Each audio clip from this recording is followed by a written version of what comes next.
한 주간 여러분 잘 지내셨죠? 이렇게 또 추석 명절 연휴가 끼어 있는 이 주일에 오늘도 예배 자리에 오신 여러분들을 진심으로 축복하고, 그리고 함께 또 전하는 말씀을 통해서 새 힘을 얻고 한 주간 남은 연휴와 한 주간 승리할 수 있는 여러분의 삶이 되기를 주님의 이름으로 축복합니다. 오늘 전할 설교의 제목은 백부장의 믿음입니다. 백부장, 여러분 잘 아시는 내용일 수도 있습니다. 그렇지만 오늘 말씀에 집중해서 백부장의 어떤 믿음을 주님이 칭찬하셨는가, 이런 사실을 다시 한 번 더 되새겨보고 우리에게도 정말 그런 믿음 가져지는 그런 은혜가 있기를 축복합니다. 오늘 마태복음 8장은 그 전체적인 내용을 보면 예수님께서 그저 병자들을 고치신 이런 일들을 우리에게 쭉 소개를 하고 나타나 있습니다. 제일 먼저 하신 일이 오늘 우리가 읽은 본문 바로 앞에 예수님께서 정말 고칠 수 없는 나병 환자를 고치신 일이 나타납니다. 그리고 오늘 우리가 함께 읽은 본문에는 그저 중풍병자를 고치신 일이 나타납니다. 그리고 본문 뒤에는 열병이죠. 말라리아입니다. 그 병을 고치신 일이 계속해서 마태복음 8장에 연속적으로 이런 일들이 굳이 나타나고 있습니다. 그리고 여러분, 불치병뿐 아니라 가다라라고 하는 지방에서는요, 귀신에 사로잡혀서 이성을 잃어버린 이런 병자까지도 고치신 이런 이야기가 마태복음 8장의 이야기입니다. 그래서 마태복음 8장은 전체적으로 봤을 때 가장 강력한 주제가 뭐냐면 환자, 그것도 그냥 환자가 아니라 불치의 병을 고치신 예수님에 대한 이런 이야기들을 쭉 우리에게 소개를 하고 있습니다. 자, 근데 여러분, 그 가운데 오늘은 중풍병자를 고치신 사건을 살펴보려고 하는데요. 예수님께서 산에서 내려오셨습니다. 그리고 산에서 내려왔는데 한 나병 환자가 예수님을 찾아왔어요. 그래서 예수님께서 그 믿음을 보시고 그 나병 환자를 고쳐주십니다. 어떻게 여러분 고치셨을까요? 말씀하시니까 그냥 그 나병 환자가 고침을 받은 겁니다. 그렇게 나병 환자를 고치신 예수님은 계속 길을 가다가 가버나움이라고 하는 한 동네에 들어가시게 되는데 거기서 백부장을 만나게 됩니다. 가버나움은 여러분, 예수님께서 특히 많은 시간을 할애해서 사역을 하셨던 곳입니다. 특별히 가버나움은 행정구역상 갈릴리 해변 북서쪽에 위치한 마을이었습니다. 그래서 예수님께서 갈릴리 해변에서 사역을 많이 하셨는데 그 중에도 이 가버나움이라는 동네에서 예수님이 사역을 많이 했다는 이야기입니다. 백부장은 여러분이 알다시피 그죠? 로마 군대의 군사 100명의 보병을 이렇게 구성된 그 부대의 지휘관입니다. 아마 우리나라 군대와 좀 비교했을 때 제대로 된 군대 같으면 중대장 정도 되고요. 그리고 축소된 부대 같으면 대대장 정도 되는 이런 구성원 정도 됩니다. 그렇지만 예수님 당시에 이런 백부장은 현재 우리나라의 어떤 중대장, 대대장과는 달리 이 가버나움이 로마의 식민지에 속한 마을이었기 때문에 우리가 생각하는 것보다 훨씬 더 엄청난 권력을 가진 직책이 그 당시에 백부장입니다. 한번 생각해 보시죠. 백부장이 그 당시에 했던 일은요, 그가 직업 군인으로서 군의 책임자일 뿐 아니라 군사들의 훈련을 담당했고 무기를 검사했고 병참을 담당했고 그리고 야영지와 전쟁터에서 모든 일들을 지휘하는 지휘권을 다 가지고 있었습니다. 막대한, 어떻게 보면 막중한 임무를 맡은 사람이죠. 그것뿐 아닙니다. 심지어 유대 사람이 아니고 로마 사람이었기 때문에 뭐까지 가지고 있었느냐? 치외법권까지 가지고 있습니다. 이 말은 뭐냐면 자신의 마음에 들지 않으면 그 현장에서 유대인 한두 사람 죄인을 죽인다든지 하는 일은 바로 즉결 심판도 가능한 사람이 치외법권을 가진 이런 사실 백부장이었죠. 자, 한마디로 이야기하면 무슨 일이든지 웬만한 일은 다 감당할 수 있었던, 명령하면 그대로 시행할 수 있었던 사람이 바로 이 로마의 백부장이었습니다. 자, 그런데 여러분, 같은 본문을 가지고 있는 누가복음 7장 5절을 보면요, 그가 어떤 사람인지 우리에게 소개를 하고 있는데, 누가복음 7장 5절에서는 이렇게 이야기합니다. 백부장이 유대인들을 위해서, 유대인의 여러분 예배당이 어디냐면 회당이거든요. 유대인의 예배당인 회당을 건립 지어주기도 했고, 심지어 유대인들에게 선행을 많이 베풀었던 사람으로 그렇게 등장을 하고 있습니다. 자, 여러분, 그런데 이런 백부장이 예수님을 찾아와서 간절한 지금 부탁을 하고 있습니다. 백부장 자신이나 가족의 일로 찾아온 것이 아닙니다. 백부장 자신이 아파서 뭐 고쳐달라고 찾아온 것도 아니고요. 자기의 딸이 아파서 예수님을 찾아온 것도 아닙니다. 생각해 보십시오. 제가 쭉 지금까지 이야기를 하고 있지만 그냥 이 정도 위치가 되면요, 자기 아래에 있는 병사 한 사람 보내서 예수님을 좀 모시고 와, 이렇게 이야기하면 되는 그 정도의 위치에 있었다. 지금 이런 얘기를 하고 있는 겁니다. 그런데 이런 백부장이 자기 집에서 가족도 아니고 자신도 아닌 자기 집에서 일하는 하인을 위해서 직접 예수님이 찾아왔어요. 자기 집에 있는 하인이 중풍병으로 인하여서 몹시 힘들어하고 있는데 그 하인을 고쳐달라고 지금 예수님을 찾아온 겁니다. 자, 여러분, 이해를 돕기 위해서요, 지금은 우리가 하인, 별로 이런 단어를 쓰지 않죠. 지금은 이렇게 파출부를 이야기해도 사실은 가정 도움이라고 이렇게 이야기를 하는데요. 100년 전만 해도 우리나라에 여러분 쌍놈, 양반, 하인, 종 이런 표현들 다 썼거든. 2000년 전에 예수님 당시에서는요, 이런 하인들은 그냥 하인이 아니고 노예 시장을 가보면 목에 목줄이 걸려가 있습니다.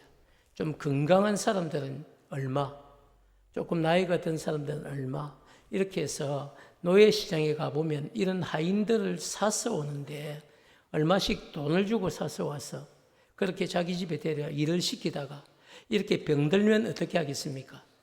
그냥 두고 죽으면 그냥 버리는 거예요. 이게 여러분 그 당시에 관습이었습니다. 그런데 여러분, 이런 이방인 백부장이 뭐가 아쉽다고 자기 가족도 아니고 자기 자신도 아닌 이런 돈을 주고 사온 노예인 이 하인 중풍병을 위해서 예수님께 지금 찾아와서, 예수님, 우리 집에 하인이 이렇게 힘들어합니다. 너무 아파하고 고통스러워하는데 우리 하인의 병을 좀 고쳐주시면 좋겠습니다. 이런 부탁을 지금 하고 있는 겁니다. 자, 여러분, 예수님은 중풍병으로 이렇게 고생하는 하인을 위해서 직접 자신이 찾아와서 간구하고 있는 이 백부장을 바라보면서 두 가지의 감동을 받는 거죠. 우리 아이들 이야기 표현을 치면요, 예수님이 감동을 묻었다는 겁니다. 무슨 표현인지 알겠죠?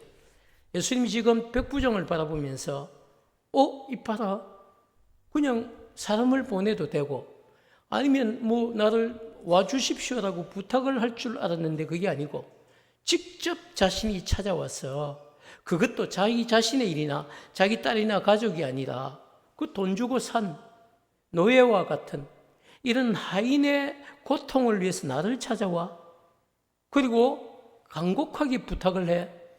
이런 사람이 있어. 예수님이 여러분 감동을 잡수신 거예요.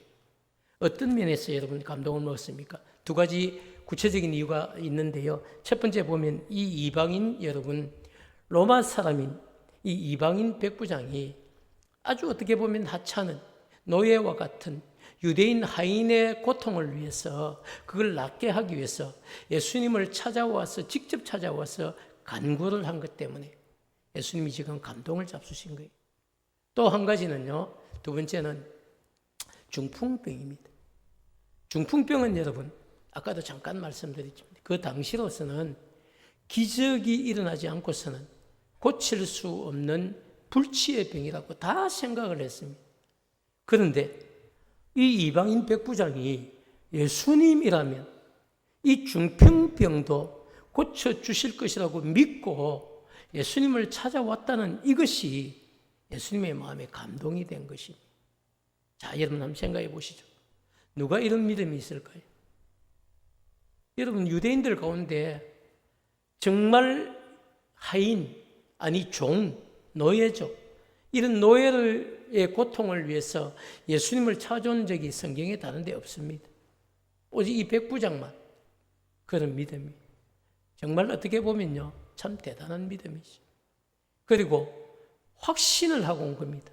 예수님이라면 불치의 병인 이 병도 고쳐주실 것이다. 분명하게 믿고 찾아왔다는 그것이 여러분 예수님이 이 백부장의 여러분 마음을 모르겠습니까? 백부장을 보는 순간에 내가 고쳐줄 것을 확신하고 그것을 믿고 나를 찾아왔구나. 그래서 예수님이 감동이 되는 것이죠. 그래서 여러분 예수님께서 이렇게 이야기를 하십니다. 내가 너와 함께 직접 가서 너희 하인을 보고 너희 하인을 고쳐주겠다. 이렇게 주님이 말씀을 하시죠. 자, 여러분 이제 백부장은 어떻게 됩니까? 정말 예수님을 모시고 기쁜 마음으로 자기의 집에 가서 괴로워하고 있는 하인을 보여드리고 그리고 고침을 받기만 하면 모든 것이 다 끝나는 겁니다. 그러면 하인은 고침 받고 일어나서 하나님을 찬양할 수 있겠죠. 그런데 여러분 백부장이 그렇게 하지 않고 전혀 뜻밖의 이야기를 지금 예수님께 하고 있습니다. 8절 말씀이 그런 이야기인데요. 같이 읽도록 하겠습니다. 시작. 백부장이 대답하여 이르되 주여 내 집에 들어오심을 나는 감당하지 못하겠사오니 다만 말씀만으로 하옵소서.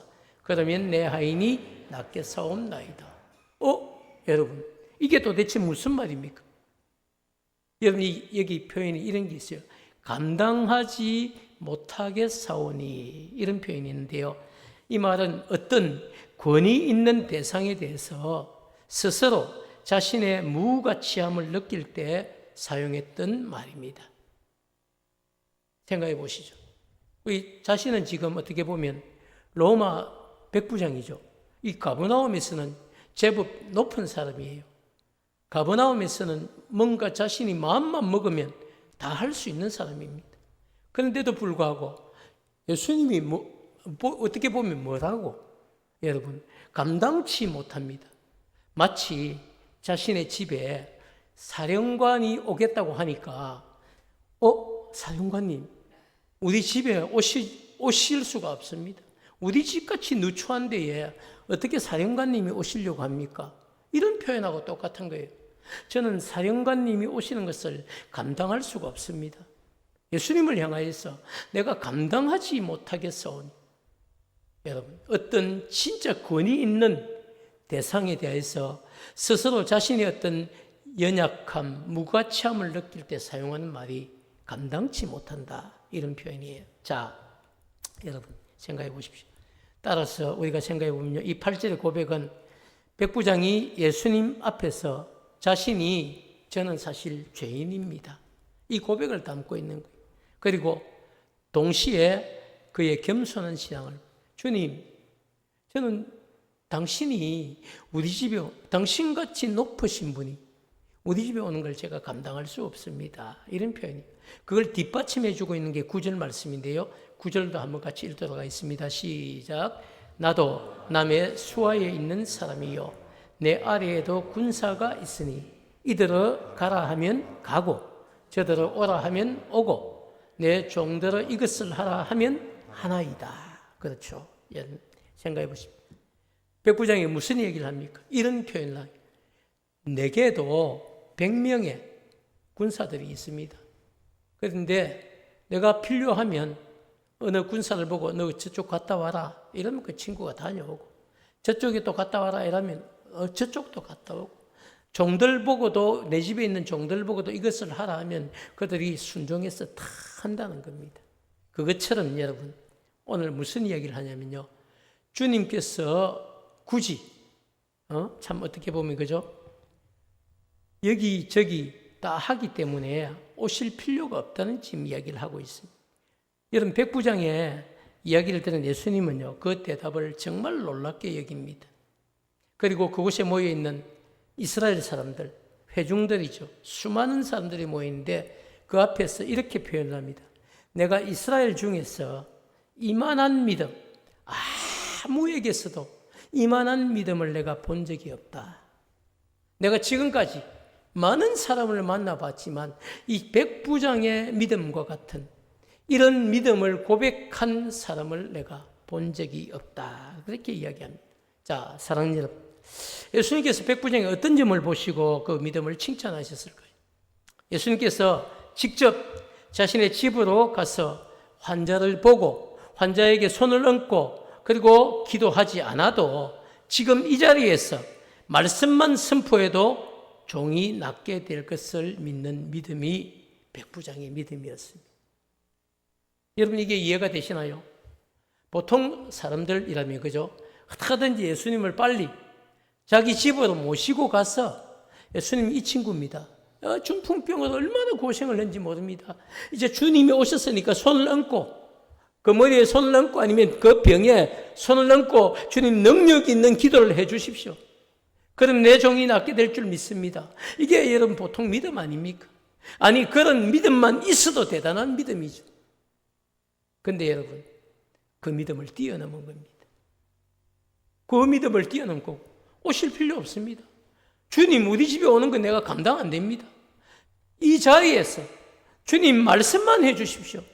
그러면 멀리 있는 내 집에 있는 내 종의 중풍병, 그 불치의 병이 고침을 받을 것이라고 내가 믿습니다. 이 고백을 지금 하고 있는 겁니다. 사랑하는 여러분, 이해가 되시나요?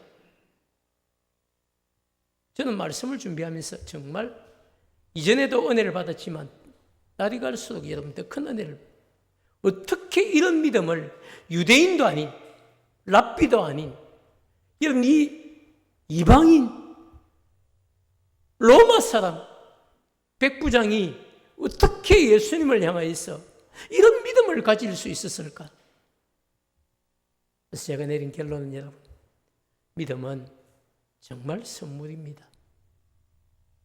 믿음은 오랫동안 믿었다고 내 믿음이 여러분 이런 훌륭한 믿음 되는 것 아닙니다. 믿음은 하나님께서 우리에게 주시는 선물이고, 그리고 그 믿음을 선물로 받으면 놀랍게도 이런 정말 상상도 할 수 없는 이런 고백을 할 수 있는 줄 믿습니다. 사랑하는 여러분, 저는 오늘 이런 믿음이 저의 믿음, 여러분의 믿음이 되기를 축복합니다. 사랑하는 여러분, 예수님께서 직접 자신의 집으로 가서 환자를 고치지 않아도 지금 이 자리에서 말씀만 선포해도 될 것이라고 믿는 믿음, 이게 여러분 어떤 믿음입니까? 이게 정말 복된 믿음이죠. 사랑하는 여러분, 복된 믿음은 눈으로 보고서 본 것을 믿는 믿음이 아닙니다. 보지 않고서도 말씀만으로도 이루어질 것을 믿는 믿음, 그것이 진짜 복된 믿음이죠. 예수님께서 그저 도마에게 이런 말씀을 하시는 거예요. 예수님 부활을 하셨습니다. 십자가에서 죽으시고 그리고 3일 만에 부활하시고 그리고 제자들에게 나타나셨습니다. 그런데 마침 그때 도마가 없었던 거예요. 그런데 다른 제자들은 다 예수님을 보았죠. 그리고 도마가 뒤늦게 나타나서 제자들이 이렇게 도마 너 어디 갔다 왔어? 우리 예수님 만났어. 부활하셨어. 살아나셨어. 우리 진짜 보았어. 그렇게 이야기하니까 도마가 어떤 이야기를 합니까? 나는 예수님의 그 옆구리, 창에 피를 흘리신 그 옆구리에 내 손을 집어넣어 보지 않고서는 난 믿을 수 없어. 여러분, 3년 동안이나 예수님과 함께 먹고 마시고 자고 말씀을 배웠던 제자입니다. 그래서 여러분, 찬양집에 이런 표현이 있어요. 의심 많은 도마처럼 물었네. 이런 표현이 있어요. 의심이라면 여러분 대명사가 누가 된 겁니까? 도마가 된 거예요. 그래서 예수님께서 뒤늦게 다시 나타나셔서 도마에게 말씀하시죠. 도마야, 너 내 옆구리 한번 봐라.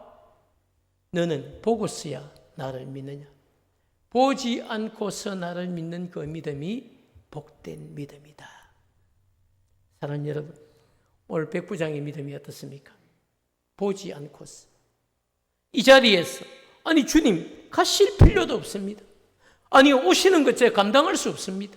이 자리에서 주님 말씀만 하십시오.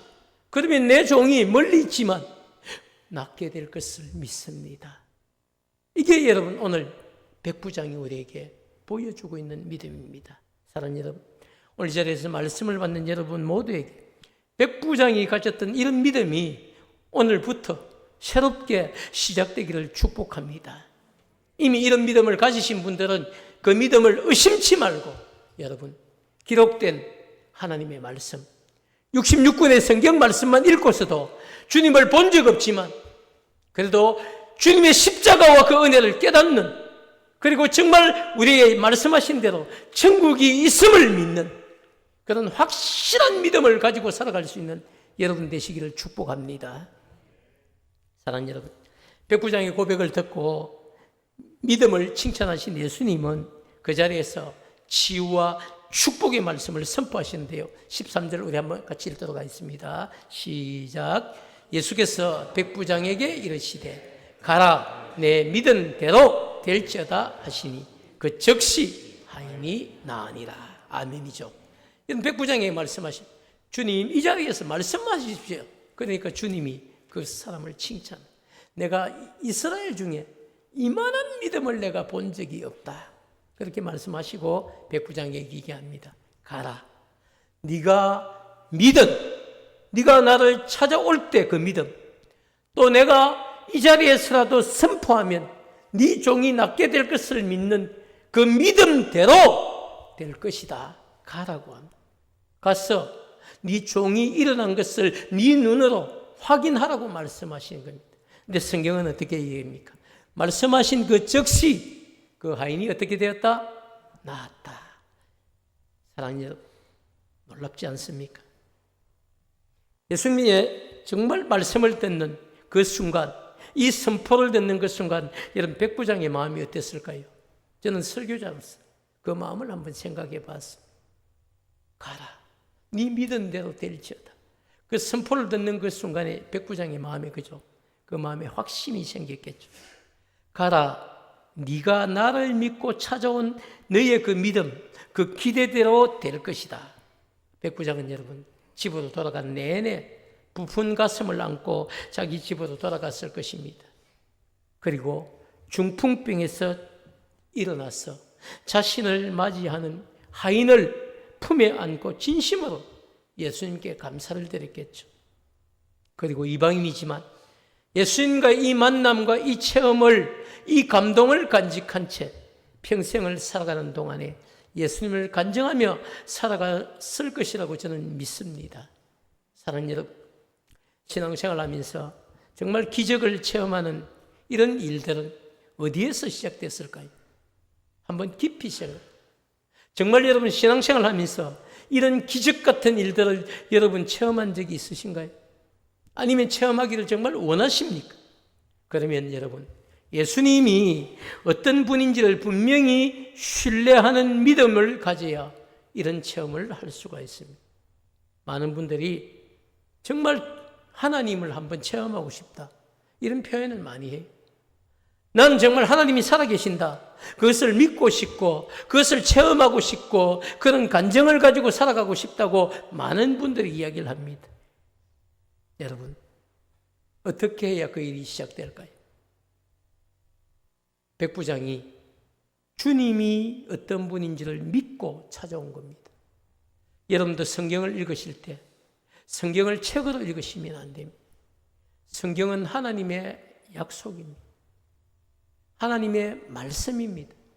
이전에도 이루어졌고 지금도 이루어지고 앞으로도 이루어질 것을 기록해 나왔습니다. 성경에서 하는 모든 약속들이 그죠? 구약 성경의 모든 약속이 한마디로 이야기하면 누가 오신다는 겁니까? 메시아가 오신다는 이야기. 그리고 신약 성경은 복음서 다 메시아가 약속대로 뭐 했다는 겁니까? 오셨다는 겁니다. 그리고 요한계시록은 뭘 이야기합니까? 하늘나라로 가신 그 주님이 때가 되면 다시 천군 천사와 나팔과 호령소리와 함께 이 땅을 심판하러 오실 것이다. 그리고 그때 믿는 자들을 들어 올려서 영원한 천국으로 인도해 갈 것이다. 그것이 여러분 성경 전체의 약속입니다. 그렇기 때문에 여러분, 이런 약속을 믿는 믿음이 바로 여러분 보지 않고서도 믿는 믿음인 줄 믿습니다. 사랑하는 여러분, 그렇기 때문에 여러분 오늘 백부장에게만 그런 믿음이 있는 것이 아니고요. 저는 오늘 여러분에게도 이런 믿음이 반드시 있기를 축복합니다. 사랑하는 여러분, 안타까운 것은 우리가 살아가고 있는 이 시대가 이전에 우리 신앙의 선배들이 살았던 시대와 비교했을 때 바쁘다는 이유로 또 살기 힘들다는 이유로 여러분 너무나 중요한 우리 예수님에 대한 관심을 잃어버린 시대가 되어가고 있다는 것입니다. 너무 안타깝죠. 옛날에는 예수님 이야기만 들어도 감동이 있었어요. 십자가 이야기만 들어도 은혜가 있었습니다. 지금은 어떻습니까? 바쁩니다. 피곤합니다. 살기 힘듭니다. 먹고 살기도 힘든데 교회 오라고요? 더 나아가서 여러분 어떻습니까? 예수님께서 우리에게 보여주실 기적을 사모하는 이 복된 믿음은 점점 더 사라져가고 있는 겁니다. 오늘 우리 장로님이 다음 세대를 위해 기도도 하셨는데요. 다음 세대 우리 아이들을 누가 책임질 겁니까? 지금 우리가 가르치지 않으면 안 됩니다. 지금 우리 가정의 자녀들, 부모가 가르치지 않으면 안 됩니다. 교회가 함께 관심을 가지고 가르치지 않으면 다음 세대 누가 여러분 교회에 남아있을까요? 예수님을 이야기해도 깊은 관심을 나타내지 않는 시대입니다. 예수님이 가르쳤던 복음을 이야기해도 점점점 관심이 없어지는 시대입니다. 심지어 예수님이 우리를 위해서 십자가에 달려 돌아가신 고난과 그 십자가의 보혈의 은혜를 이야기해도 그것을 간증해도 관심이 없는 시대가 되어가고 있습니다. 이미 2000년에 주님은 이런 사실들을 잘 표현했는데요. 누가복음 7장 32절을 우리 한번 같이 읽도록 하겠습니다. 시작. 비유하건대 아이들이 장터에 앉아 서로 불러 이르되 우리가 너희를 향하여 피리를 부르도 너희가 춤추지 않고 우리가 곡하여도 너희가 울지 아니하였다 함과 같으니라. 자, 여러분 주님이 말씀하시죠. 아이들이 장터에 앉아 서로 노는 겁니다. 우리 옛날에 따망구 놀이 하듯이, 그죠? 잘 모르시죠? 그런 놀이들처럼 아이들이 장터에 앉아 놀았는데요. 서로 불러 이르되 우리가 너희를 향하여 뭐하고? 피리를 붑니다. 피리를 불면 여러분 뭘 해야 됩니까? 같이 춤을 추게 되어 있거든요. 피리를 부르던 아이들이 춤을 추지 않고 곡을 하면 장례식 놀이거든요. 곡하는 겁니다. 장례식 놀이를 할 때는 울어야 되는데 너희가 울지 아니하였다.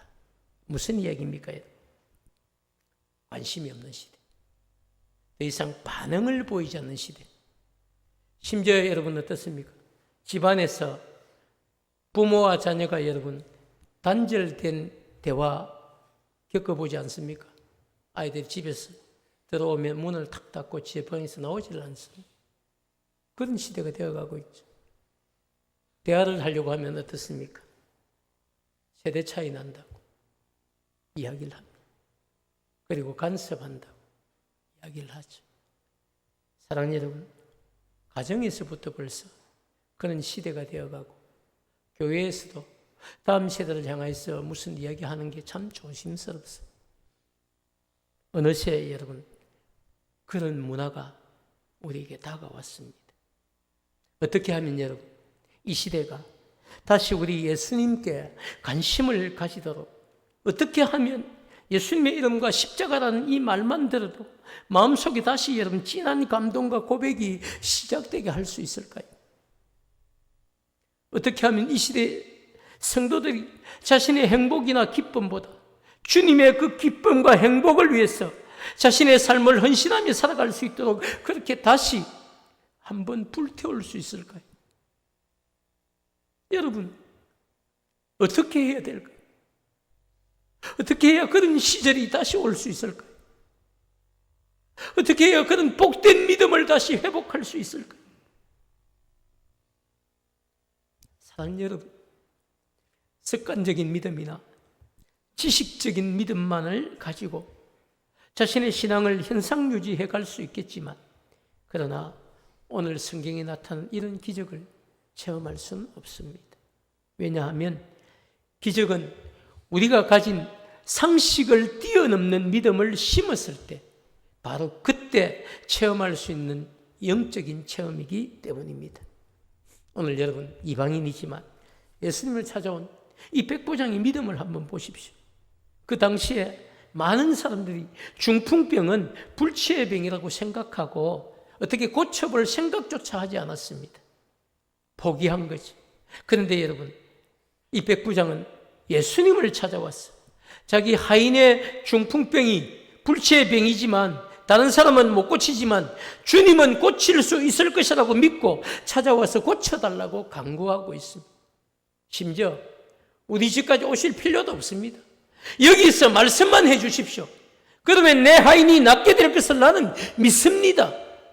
여러분, 이게 일반적인 믿음일까요? 지식적인 믿음이나 습관적인 믿음을 가지고 이런 고백을 할 수 있을까요? 여러분, 주님을 향한 신실한 믿음이 있었습니다.